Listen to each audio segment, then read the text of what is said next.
அண்மையில் பள்ளி தொண்டூழிய நிகழ்ச்சி ஒன்று மதுபான நிறுவனம் வழங்கிய நன்கொடை ஆதரவில் நடத்தப்பட்ட சம்பவத்தை கல்வி அமைச்சு கடுமையாக கருதுவதோடு அச்சம்பவம் தொடர்பில் மேல் விசாரணை நடத்தி வருகிறது.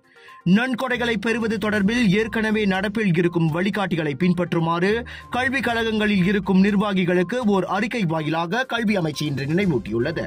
பள்ளிகள் சமூகத்திற்கு சொந்தமானவை எனும் கொள்கைக்கு ஏற்ப வளர்ச்சி திட்டங்களை வகுத்து நன்கொடைகளை திரட்டும் பள்ளிகளின் முயற்சிகளை கல்வி அமைச்சு வரவேற்கிறது.